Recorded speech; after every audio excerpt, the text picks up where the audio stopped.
ദൈവത്തിന്റെ അതിപരിശുദ്ധ നാമം വാഴ്ത്തപ്പെടുമാറാകട്ടെ.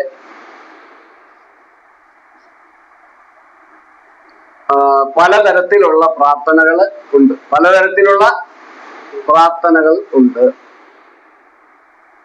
പരസ്യമായി പ്രാർത്ഥിക്കുന്ന പ്രാർത്ഥന ഉണ്ട്. സഭയിൽ ആരാധിക്കുമ്പോൾ പ്രാർത്ഥിക്കുന്ന പ്രാർത്ഥനയുണ്ട്. രഹസ്യമായി പ്രാർത്ഥിക്കുന്ന പ്രാർത്ഥന ഉണ്ട്. അപ്പൊ ഉറക്കെ പ്രാർത്ഥിക്കുന്ന പ്രാർത്ഥനയുണ്ട്, പതുക്കെ പ്രാർത്ഥിക്കുന്ന പ്രാർത്ഥന ഉണ്ട്. അപ്പൊ ഒരു സ്ഥലത്ത് ഞാൻ ചെന്നപ്പോൾ ഒരു സഹോദരിയോട് ഞാൻ പറഞ്ഞു, കേൾക്കാൻ വയ്യ, ഇത്തിരി ഉറക്കെ പ്രാർത്ഥിക്കും. ഉടനെ അവരിലെ നിഷേധാത്മാവ് എന്നോട് പറയുകയാണ്, പതുക്കെ പ്രാർത്ഥിച്ചാലും ദൈവം കേൾക്കും. അപ്പൊ ദൈവം കേൾക്കണമെങ്കിൽ ഹൃദയത്തിൽ പ്രാർത്ഥിച്ചാലും മതി, അല്ലേ? നമ്മൾ വാ കൊണ്ട് പറഞ്ഞില്ലേലും ഹൃദയത്തിൽ പറയുന്നത് ആർക്കറിയാം? ദൈവത്തിന് അറിയാം. പക്ഷെ പ്രാർത്ഥിക്കുന്നതിന് എന്തുണ്ട്? ചില മാനദണ്ഡങ്ങൾ ഉണ്ട്. യഹോവയെ ഞാൻ ഉറക്കെ വിളിക്കുന്നു എന്നാണ് സങ്കീർത്തനക്കാരൻ പറയുന്നത്. അപ്പോ പതുക്കെ പ്രാർത്ഥിച്ചാൽ ദൈവം കേൾക്കും എന്ന് പറയുമ്പോൾ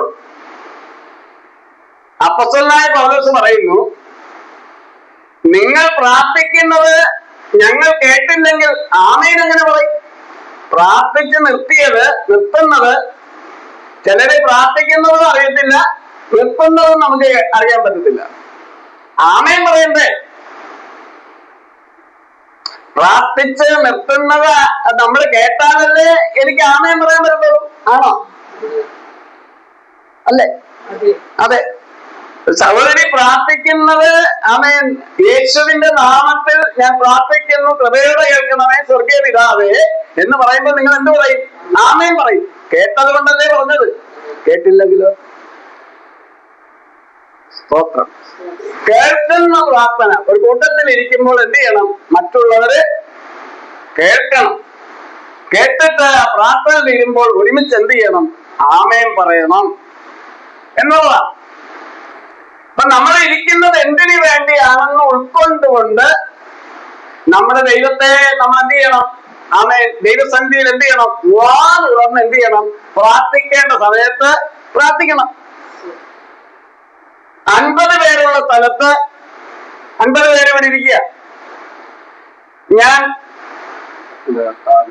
എല്ലാവരെയും ഇപ്പോൾ അനുഗ്രഹിക്കണമേ ദൈവമേ, ഞാനിപ്പോ പ്രാർത്ഥിക്കുന്നു. എന്റെ ദൈവമേ, സ്തോത്രം സ്തോത്രം.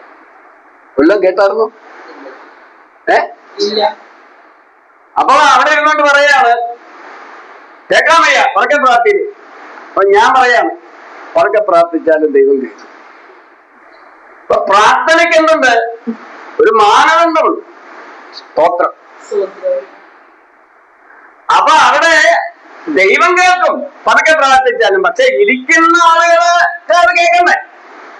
എന്താ പറഞ്ഞതെന്ന് കേൾക്കണ്ടേ? സ്തോത്രം. അപ്പൊ അവരത് കേട്ട് അവരെന്ത് ചെയ്യും? ഈ പ്രാർത്ഥിക്കുന്ന വിഷയത്തിൽ സ്തോത്രം ചെയ്യും.